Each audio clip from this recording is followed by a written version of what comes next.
Yes, ẹ̀yin tèmi, welcome back. Nọ́mbà mi máa ń wà ní comment side lórí ọ̀pọ̀lọpọ̀ videos mi. In case n bá rántí kọ lélẹ̀. Tẹ́ bá ti pè mí, tọ́lọ́run bá kádàrá pé kí n gbé, èmi náà ni màá gbé. But tó bá sásìkò láti gbé, ẹ chat mi, WhatsApp mi, text message or written message. Ẹ̀yin tí tèmi, onítèmi tí mo ní ó béèrè nípa ewu ilá. Ó ṣàlàyé fún mi, ó ní arábìnrin kan lórí ìkànnì yìí tí wọ́n ń pè ní Madam Bọ́sẹ̀dé GMK, right? GMK. Ó ní arábìnrin yẹn, mi ò tí ì lórí ọ̀fẹ́ láti wo fídíò yẹn. So based on what she said, what ẹni tèmi yẹn sọ ni màá fi ṣe fídíò yìí. And it's a good question.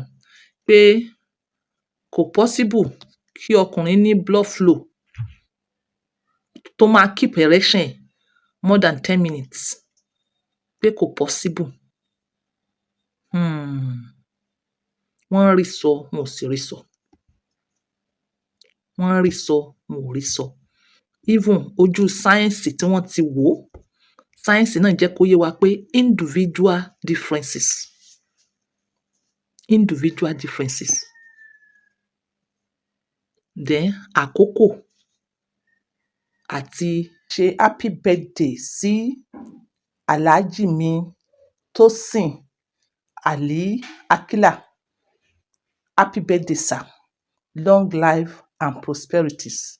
A ṣe tọdún yìí, a ṣe tẹ̀mí nínú àlùbáríkà, nínú owó, nínú ọrọ̀, nínú àlàáfíà, ìbùkún, àìkú, baálẹ̀ ọrọ̀. Inshallah, you'll be happy year and the year after. Inshallah. Happy birthday, sir. Level of arose àti pé kí ló arose yẹ. Gbogbo eléyìí la máa fi sí consideration. Ìgbà míì medication, ìgbà míì sickness, stress, anxiety, depression, èèyàn tá ń bá ṣe. Then kíní kan náà wà tá ń pè ní morning glory. So ìgbà míì lórí morning glory yẹn, àwọn míì máa ń ní erection even like 30 minutes. Ìyẹn ńkọ́? Kí ló gbé erection yẹn débẹ̀? Ṣé kìí ṣe blood flow? Eléyìí tí mò ń sọ, mi ò sọ wípé àwọn tó lo herbs. Tá bá sọ wípé kò possible 10 minutes, àwọn younger version kọ́ because age wà lára nǹkan tó affect kíní. Àwọn younger version kọ́. Lóòótọ́, ẹ̀yin tí tèmi, tí ọkùnrin bá ti ṣàṣepọ̀ tó bá ti tó 2 or 3 days, ó depend lórí restoration titi ọkùnrin individual difference since náà ní restoration. Pé àsìkò tí mo ṣe ìbálòpọ̀ lénìí, ìjọ́ wo ló tún máa wù mí ṣe again. Individual differences. Òun náà ló differ fún individual differences lórí blood flow fún erection more than 5 minutes, 7 minutes or 10 minutes. In fact, nǹkan tójú ìwé sọ pé normal òun ni 5 to 7 minutes. Bẹ́ẹ̀ eléyìí ó máa ń sábà wáyé ní alákọ̀ọ́kọ́. Ìbálòpọ̀ after restoration stage. Ìbálòpọ̀ alákọ̀ọ́kọ́. Nísìnyí o ti ṣe lánàá, o ti ṣe ní ìjẹta, sorry. Ara rẹ̀ wá move nísìnyí, ó wá padà lọ ṣe. Ó ṣe é ṣe normal tí wọ́n sọ lójú ìwé 5 to 7 minutes. 5 to 7 minutes. Tó bá wá fẹ́ ṣe lẹ́ẹ̀kejì, I'm telling you, ó lè last. Àwọn míì máa ń last more than 30 minutes. Àwọn míì gan máa ń lo hours. Ìwé náà sọ bẹ́ẹ̀.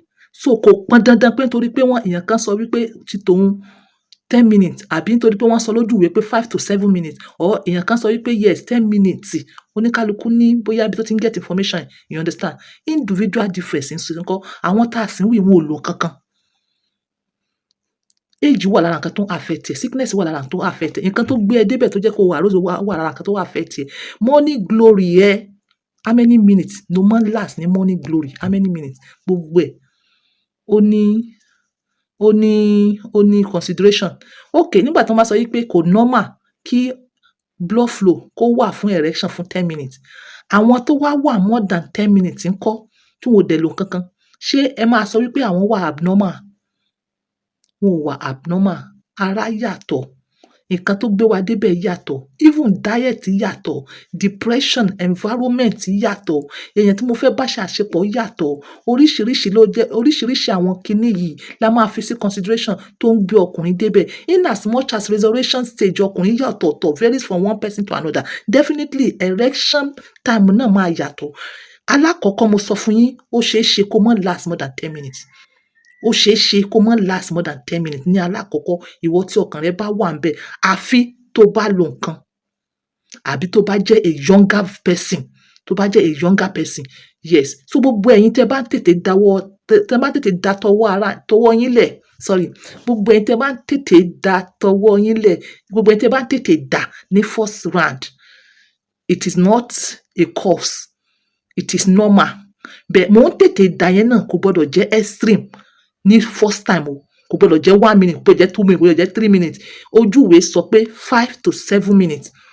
Or maybe àwọn ẹlòmíì 10. So ẹ jẹ́ ká máa fi sí individual differences so that àwọn tó bá experience lesser or much more longer duration, wọn ò ní feel awful.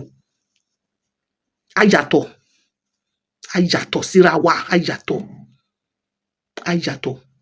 So ìwọ tó bá last dáadáa ní first round yẹn, a jẹ́ pé second round yẹn wàá last gidi gan. Obìnrin rẹ̀ ó fẹ́ ké, ó fẹ́ lá. Mo ti ṣe fídíò kan rí, ó ti ṣe díẹ̀. Mo ní kí là ń dó, tá ní kílẹ̀ mọ̀mọ́. Arákùnrin kan ló pè, ó ní ò kí ń lo nǹkan kan. Ó ní normal ó máa ń last 45 to 1 hour. 45 to 1 hour. Obìnrin méjì sì ló ní, kódà wọ́n máa ń kígbe ni. Òun ti lọ sí hospital pé kò sí kankan tó ń ṣe òun, dẹ̀ kí ń lóògùn. Pé tóun bá tún wá ń lóògùn lórí eléyìí, ṣé wàhálà kọ́? Èmi tún wá sọ fún wọn pé ẹ padà lọ sí hospital sẹ́. There's nothing wrong with him. Typically, there's nothing wrong with him. Ó ní alákọ̀ọ́kọ́ bóun ṣe máa ń pẹ́nu. Ó ní kò tiẹ̀ mọ́ ṣẹlẹ̀ kejì, òun tiẹ̀ ní dà. And there's nothing wrong with him. But ẹ̀yin tí tèmi, gbogbo ẹ̀yin tẹ́ bá find ara yín nínú category mọ́ lè dà yìí, ẹ máa mú mi o. Ẹ máa mú mi seriously. Kẹ́ sì máa ṣe exercise. Kẹ́ sì máa jẹ, tẹ́ bá mọ̀ pé ẹ ní sickness kankan o. Because kíyàn mọ̀mọ́ dà náà is a sign of a sickness. Is a sign of like one urinary tract infection, or maybe there's something wrong pẹ̀lú gbogbo àwọn pipes àtọ̀ yẹn, or maybe prostate problems, or even more or lack of some nutrients. Kò bá jẹ́ àlàyé, ó lè jẹ́ lack of magnesium, lack of zinc, lack of calcium, 1 or 2. So ẹ má jẹ́ ká categorize ká má fún àwọn èèyàn kan ní depression. Nítorí èèyàn tó gbé question yẹn wá bá mi, ó ti already wà depressed. Lórí question yẹn because ó ní Ajia, òun alákọ̀ọ́kọ́ gan, òun lo 15 minutes. Òun dẹ̀ wà perfect, kí ṣe pé bí òun lo anything. Ìyẹn wá ń kọ́. Ṣáfẹ́ kó lọ kó sí kànga ni.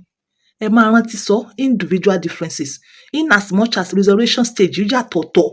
Ẹ rí àwọn kan sìn, wọ́n ṣe ìbálòpọ̀ sìn. Before 10 minutes, ara wọn ti pick. Ẹ rí àwọn kan, wọ́n ṣe ìbálòpọ̀ sìn. Kí ara wọn tó pick, ó di ọ̀la. Àwọn kan, ó di ọ̀túnla. Àwọn kan, ó di next week. Àwọn kan, even more. Ìyẹn wá kọ́. In as much as ìyẹn ṣẹlẹ̀, definitely ó wà lára nǹkan tó máa affect erection flow. Kò bá jálàyé mi o. Ẹ wo other parts of my videos. Kẹ́ mọ̀ nǹkan tẹ́ lè purchase. Ìwọ tó bá ń suffer this kind of problem, tó ti lọ sí hospital, tí ò sí lórí any hospital medication, tó ò sí sickness kankan, ó dẹ̀ ń suffer kíni, ó kàn ní láti boost àtọ̀ ẹ, ó ní láti boost agbára rẹ. Yes, kì í ṣe pé bóyá kò sí apps fún BP, diabetes or anything that is disturbing your prostate, enlargement and the rest. Ẹ follow guidelines. Ẹ follow do and don't. Ọ̀pọ̀lọpọ̀ kan tẹ́ ń jẹ lórí diet yín, ó wà lára nǹkan tó ń affect yín. Ẹ mójútó. Ìwọ tó bá ní blood flow, nǹkan tó ń affect blood flow ọkùnrin tí wọ́n sọ pé kò gbọdọ̀ ju 10 minutes lọ, ó ní búrẹ́dì. Ìwọ tó bá ti ń suffer, ká ẹnu kò díẹ̀ lẹ́nu búrẹ́dì, mi ò ní kẹ́ ẹ mọ̀ jẹ, torí àwọn kan wà ilé iṣẹ́ wọn sáà ni. Bẹ́ẹ̀ ìwọ tó bá ti ń suffer irú nǹkan báyìí, àwọn kankan wà tó máa yàgò fún. Mọ yá oòrùn dáadáa, mọ mu warm water. You understand? Ẹ̀yin tèmi kí n tó lọ, ata ìjọsìn là ń pè ní cayenne pepper. Ata ìjọsìn. Kì í ṣe sọ̀mbọ̀. Àwọn èèyàn mistake ata ìjọsìn là ń pè ní cayenne pepper. Yes, ó dá fún blood flow, ó dá fún early morning job. Tó bá mú teaspoon tó fomi gbóná sí kó dá sára, ó dá fún even arthritis. Ọ̀rọ̀ mi ò jù bẹ́ẹ̀ lọ. This is On Point by 2. Always using my words to help others. Bye for now.